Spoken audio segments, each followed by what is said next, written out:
నమస్కారం. జిల్లా సమగ్ర నివేదికకు స్వాగతం. ఈ కార్యక్రమం ద్వారా ఆయా జిల్లాల్లో అభివృద్ధి కార్యక్రమాలు, సంఘటనలు, ఇతర అంశాల గురించి తెలుసుకుంటున్నాం కదా. ప్రస్తుతం వరంగల్ జిల్లా నుంచి ఆకాశవాణి ప్రతినిధి వీణావాణి గారు అందుబాటులో ఉన్నారు. ఆవిడనడిగి మరిన్ని వివరాలు తెలుసుకుందాం. నమస్కారం అండి వీణావాణి గారు. నమస్కారం అండి. వరంగల్ జిల్లాలో వికసిత్ భారత్ సంకల్ప యాత్ర ఏ విధంగా కొనసాగుతోంది? ప్రజల నుంచి స్పందన ఎలా ఉంది చెప్పండి.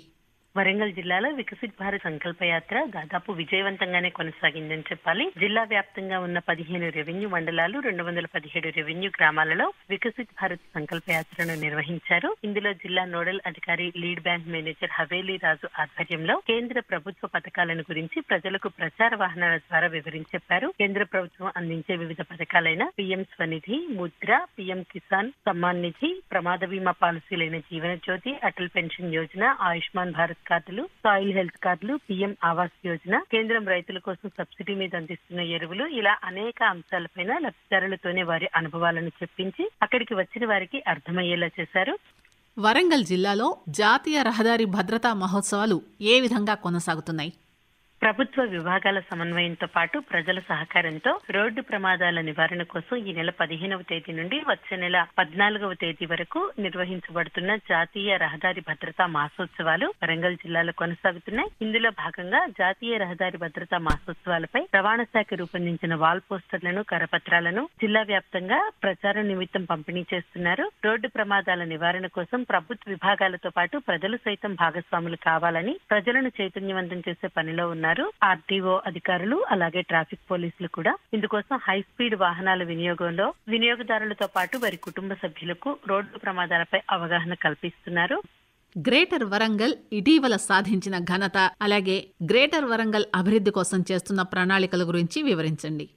గ్రేటర్ వరంగల్ మకుటంలో ఇటీవల మరొక కలికితురాయి చేరింది. కేంద్ర మినిస్ట్రీ ఆఫ్ అర్బన్ అఫైర్స్ మంత్రిత్వ శాఖ ప్రకటించిన ఓపెన్ డెఫికేషన్ ఫ్రీ ODF++ జాబితాలో వరంగల్ నగరానికి చోటు దక్కింది. వరుసగా 4 సార్లు ఈ అవకాశాన్ని వరంగల్ నగరం దక్కించుకుంది. వరంగల్ మహానగరంలో బహిరంగ రహిత మలమూత్ర విసర్జనకు తగిన పబ్లిక్ టాయిలెట్లు ఏర్పాటు చేయడం, ఇళ్లలో వ్యక్తిగత మరుగుదొడ్లు నిర్మించడం, ఆధునిక విధానాల ద్వారా టాయిలెట్లను నిర్వహించడం, శాస్త్రీయ పద్ధతుల్లో మానవ వ్యర్థాల శుద్ధీకరణ చేపట్టడం జరుగుతుంది. ఈ క్రమంలోనే దేశవ్యాప్తంగా వివిధ నగరాల్లో చేపట్టి అనుసరిస్తున్న శానిటేషన్ విధానాలను పరిగణనలోకి తీసుకున్న తరువాత గ్రేటర్ వరంగల్ నగరాన్ని ODF++ కు ఎంపిక చేయడం జరిగింది. ఇదే బాటలో గ్రేటర్ వరంగల్ స్వచ్ఛ సర్వేక్షణలో కూడా మెరుగైన ర్యాంకు కోసం ప్రయత్నాలు సాగిస్తుంది. గ్రేటర్ వరంగల్ అధికారులు ఈ మేరకు కృషి చేస్తున్నారు. గ్రేటర్ వరంగల్లో పన్నుల సేకరణ ఎలా జరుగుతోంది? అనుకున్న లక్ష్యాలు చేరుకున్నారా? పన్నుల సేకరణలో వేగం పెంచి 100% లక్ష్యాన్ని సాధించాలని గ్రేటర్ వరంగల్ అధికారులు పరుగులు పెడుతున్నారు. వరంగల్ నగర మేయర్, వరంగల్ నగర కమిషనర్లు సర్కిళ్ల వారీగా ఆస్తి పన్ను, నల్లా పన్నుల సేకరణ పైన టార్గెట్ పెట్టడంతో పన్నుల సేకరణ పైన ఫోకస్ పెట్టి అధికారులు పనిచేస్తున్న పరిస్థితి ఉంది. 2023-24 ఆర్థిక సంవత్సరానికి 100 కోట్ల పైచిలుకు పన్నుల వసూలు లక్ష్యంగా పెట్టుకుంటే ఇప్పటి వరకు 44.50 కోట్ల పన్నులు వసూలు చేయడం జరిగింది. ఇంకా మిగిలిన పన్నుల సేకరణ లక్ష్యాన్ని సాధించడానికి ప్రణాళికబద్ధంగా కృషి చేయాలని మేయర్, కమిషనర్ సూచించడంతో ఆ దిశగా ప్రయత్నాలు చేస్తున్నారు. బడా బకాయిదారులపై ప్రత్యేక శ్రద్ధ వహించి వారికి నోటీసులు జారీ చేస్తున్నారు. రెవెన్యూ సిబ్బంది క్షేత్రస్థాయిలో పన్ను సేకరించేలా ప్రతిరోజు రెవెన్యూ ఆఫీసర్లు, రెవెన్యూ ఇన్స్పెక్టర్లు పర్యవేక్షిస్తున్నారు. బల్దియా ఆదాయం పెరిగే విధంగా పన్నులు వసూలు చేయడానికి చర్యలు చేపడుతున్నారు.